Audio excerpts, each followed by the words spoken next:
Hello friends and fellow gamers, MKxJUMP here, and today we're checking out this week's event for Idle Heroes. And on the surface, it might look like a really good event for free-to-play players, if you believe the hype. But deep down, it's actually not that good compared to previous events we've had in the past, so you might want to think twice before spending your hard-earned resources. So, let's go ahead and check out this week's event for Idle Heroes. But before we do, let me remind you about Patreon. It's the way you can support my channel here financially and get yourself a little bit of rewards in return through our Discord, such as account reviews, which we do on Tuesday. And now I'm beginning to be settled in my new place. You can see I've managed to get the lights a little bit better. I just need to hang these panels up on the wall properly at some point once I've finished the paintwork in here completely. And yeah, it's going to eventually feel like an actual home for once. So yeah. And once we're in that routine, definitely we'll be doing account reviews a lot more. And we've been having a lot more spaces in account reviews. So if you're worried about not getting sign up in straight away on a Tuesday, you can still trickle in about half an hour to an hour after the stream started and still probably get your chance to sign up. So don't miss that. If you want more information on that, join us at twitch.tv/MKxJUMP and join our Discord in the description down below. Either way, let's go and check out this week's event for Idle Heroes.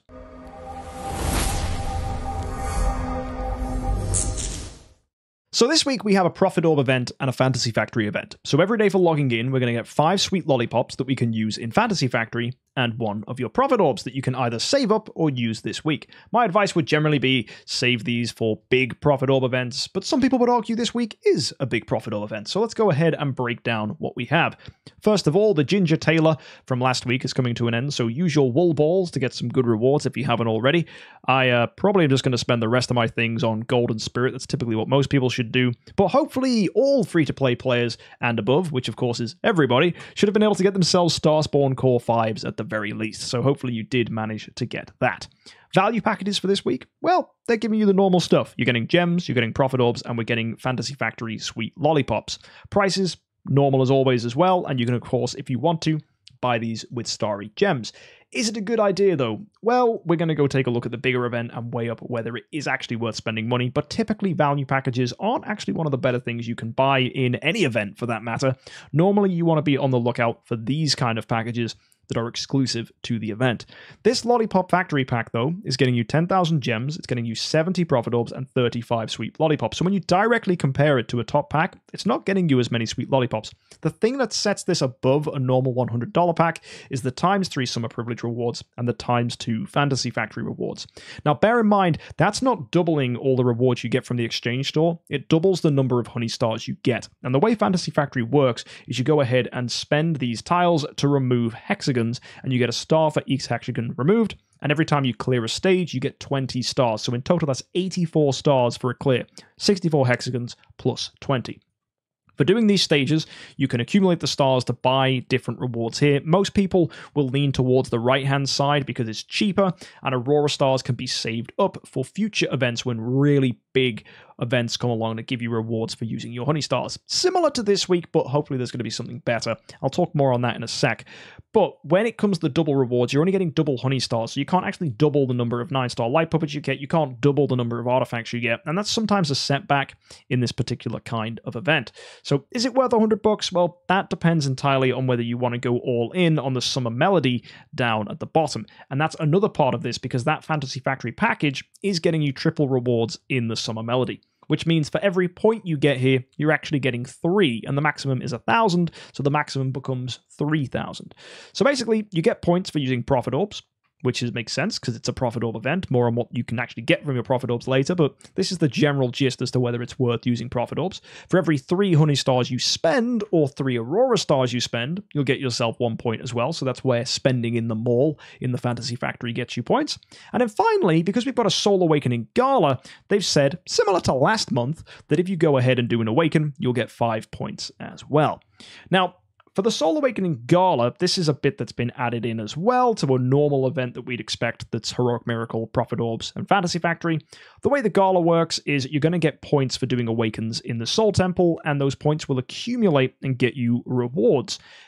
Typically, you need to do about 52 Awakens to get all the way to get to 300 points, and 300 points, if you can get that far, will get you a Sublimation Chest, Spiritual Lessons, or a Core of Origin Shard. Now, I would straight up ignore Spiritual Lessons, and I would always go for Sublimation or a Core of Origin Sword chest, because they're the better 2 rewards here. For 150, absolutely get the Essence Sublimation chest here, and for 100, either go with an artifact or a flag, whichever one you need. If you're an earlier player, you should always be getting artifacts, and flags only become important when you're looking to get a little bit more power out of your homeowners, or if you're not really after any artifacts at all. Now, should you do this is the big question a lot of people are going to be thinking. And normally when there's a 300-point Soul Awakening Gala, I'll say, yes, use your Awakens. And that is mainly because it's coinciding with a Soul Awakening session, which when you get to 200 points will get you a B stone, which you can use in a future gala to awaken a hero. And the cool thing is, B stones are guaranteed to be a B tier hero. And B tier heroes are fantastic for free-to-play and budget players because they are the bread and butter of your account. You'll use B stones to awaken your best Transcendence heroes, and you'll use B stones on their tenants as well to give them good stats to maximize the overall stat increase that you get from the Awakens on your heroes. And more importantly, it unlocks you some fantastic bonus stats, like for example, Jara really benefits from control immunity offset and control precision.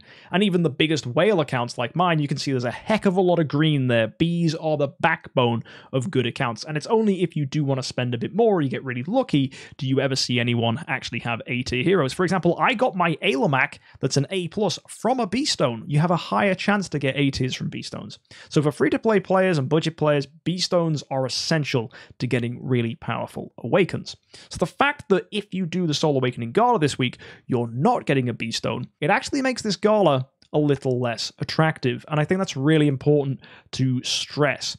Now, the reason I think DH Games have done it like this is because if they keep doing Soul Awakening sessions, whales will run out of 5-star heroes to awaken, because when you see those big sessions where people spend tens of thousands of dollars just to go and get an S-tier hero as a guaranteed reward, it gets very messy for accounts. Like Sol, who got second place in the last gala, destroyed his entire account just trying to get 5-star copies to awaken. He absolutely butchered his account. He destroyed all of his guild tech, then used all that stuff to go ahead and get Guild Solidus, which he then used in the guild to go and buy 5-star heroes just so he could awaken more stuff. He got super desperate, addiction got the better of him, and he completely massacred his account. It was absolutely bonkers behavior.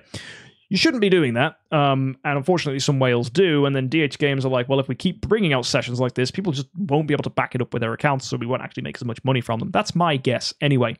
And for this gala, in the past, when they haven't done a Soul Awakening session, they've actually, for 200 points, just put the crystal right there. But I think DH Games also identified that if they do that, they then end up just giving people free points for the gala, because you don't end up needing thousands of contract story gems. You can just hit 200 points, then use your B stone to take you a little bit further to 300. And if you really need to, you can destroy a B hero, and a B hero is going to get you, I think it's like, well, for just a normal B tier, it's like, what, 600 contract story gems if you disassemble a B tier? So that's 6 more Awakens you get for free. So TH Games quickly cottoned on that giving it you during the gala was a bad idea, because normally after the session, you get it later on. So basically, DH Games' mindset is we're not going to give away the B stones to people for getting to 200 points unless it's part of a Soul Awakening session. So that actually makes this gala not worth doing because you don't get a B stone. That's the long and short of it. I would not do this even if I had 3,000-4,000 contract story gems and stones to make this possible. So the main thing I'm going to recommend free-to-play players to do this week is just do the Soul contract. Put a 6-star Shadow, 6-star Fortress, 6-star Abyss, and 6-star Forest hero in here and go ahead and exchange to get yourself 100 contract story gems. I currently don't have any 6 stars because I've been building a lot of food on the VIP series, but I can go ahead easily this week and get some 6-star heroes and convert them into a total of 400 contract story gems. And that's fantastic. Like, your contract story gems should be saved for Soul Awakening Galas, and this is one that I would recommend you skip. So you just get the 400 contract story gems and wait for another one. And if you're going to skip this, that actually really takes a lot of value out of the Summer Melody. Because normally, if you would do 52 Awakens to get to 300 points, you would have then accumulated 250 points in the Summer Melody. Which then means, combine that with the fact that most people get around 450 honey stars spent, so that'll be 150 extra points, you as a free-to-play player, just by engaging with this event and doing the gala, would accumulate 400 points in the Summer Melody. Now, that would then mean that you'd need to use 600 Prophet Orbs to be able to get the top reward. That does sound pretty good. 600 Prophet Orbs, if you have that saved, is quite nice to get a sublimation chest. But at the same time, most people don't have that saved, and also, it's not 600 Prophet Orbs, it's 600 Prophet Orbs and all the contract story gems you'd need to go and complete a gala that isn't getting you a B-Stone. So in all, I think this event is so close to being perfect. If they'd have put a B-Stone in the gala, it would have been a fantastic event. But because DH Games didn't, they've missed the mark this week. And therefore, in my opinion, I think everybody should save and just wait for a better gala to come along, because it just, to me, doesn't seem like a sensible use of contract story gems. And I think even some spenders are running low on story gems and contract story gems, because it's just getting silly just how many galas are happening, and just getting to 300 points is a lot of contract story gems. You need like 3,500 contract story gems to comfortably get there. Some people wouldn't even dare start without 4,000. It's a wild time. So generally, I would stress that even the biggest of spenders are probably struggling on their contract story gems. If that's you as well, let me know in the comment section. Like for me, my story gem is terrible. I have 500 contract story gems and I have 91 story gems. I mean, I did give away some of my story gems this week, but the contract story gems, that's abysmal. That's super duper low. Now, granted, I do need to destroy some stuff in the Soul Temple, and that'll probably get me some more, but I do not have a lot of heroes to destroy. I really don't. So it's an interesting one. I think this week is probably going to be a skip for most people, and I know a lot of spenders are probably going to skip as well, and I don't think, actually, that the package is even worth it, because if you're not going to be going and doing Awakens, if you're not going to be doing the Gala, and if you're not going to be going ahead and comfortably using Prophet Orbs, how on earth are you going to get value out of triple points? So the only reason you would ever even consider buying this package is if you already have a bunch of Prophet Orbs saved, or if you were going to go in the Gala anyway. And that means DH Games have really missed the mark this week, because it means that any spender that did want to get this package would already have to have the Prophet Orbs and the Contract Story Gems saved to actually justify buying it, whilst the fact they already did an event identical to this one, but better, a month ago. So no one has that stuff saved up, and if you do, it's because you're a super crazy spender that was going to buy this anyway. So it really doesn't make sense to me as an event. But that's kind of a good thing. If a lot of people are saving their money, if a lot of people aren't engaging and people are saving their resources, it sets us all up nicely for next week, which is the Mid-Autumn Festival. This is the biggest event of September, and it sets up for the whole holiday season coming in the future, because we get Mid-Autumn at the end of September, we get Halloween at the end of October, we get Black Friday at the end of November, we get Christmas at the end of December, we get Chinese New Year. It all gets crazy. We've got so many big events coming, and Mid-Autumn Festival is going to kick that off. This is going to be a Sky Labyrinth event. That is super hype, because that means you don't need any heroic summon scrolls, any prophet orbs, you don't need anything saved up apart from potentially gems to engage with this event.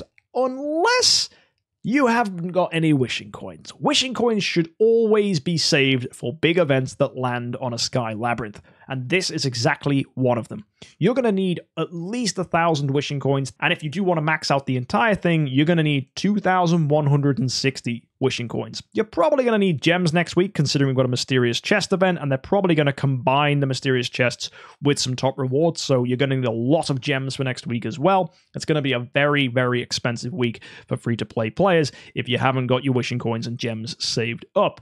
Or it's going to be a very disappointing week in your case, because you're going to end up doing nothing. But if you do have some gems to save, and you do have some wishing coins tucked away for a rainy day, then next week's event is going to be huge for you. There's going to be definitely opportunities to get some huge rewards, and I absolutely guarantee you we're going to see some stuff potentially that could be to do with the Destiny update, which is going to be super fun, because the Destiny update has been really good for improving the power of our heroes, and more Destiny improvements are absolutely what we're going to need to be clearing this final stage of Void Campaign, because I promise you guys, this stage of Void Campaign is absolutely miserable.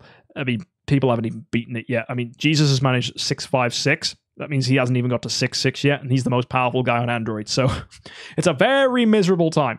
So we'll need whatever power we can get. And also it means for free-to-play players, you can get your access to Destiny heroes, which will help you get further in the Void campaign, which means you can make more progress and get more stuff as well. So yeah, that's pretty fun. Other stuff to summarize is we do have the Prophet Orb event. Of course, this is just giving you your normal stuff. You're getting Betty as a top reward, which is pretty fun. And a Heroic Miracle is here, which requires you to use 3 lights, 3 darks, and get 5 5-stars in every other faction. That's also going to get you Sweet Lollipops, which can help you in the Fantasy Factory. And Ailamak is the top reward for that. Bit disappointing. Ailamak is a Fortress hero, so it's already pretty easy to get nowadays. So yeah, shame. I would have rather this was a light and dark that was a little rarer. Someone like Natalie would have been good. Even an Aspen would have been fine. Carrie would have been cool, especially for early players.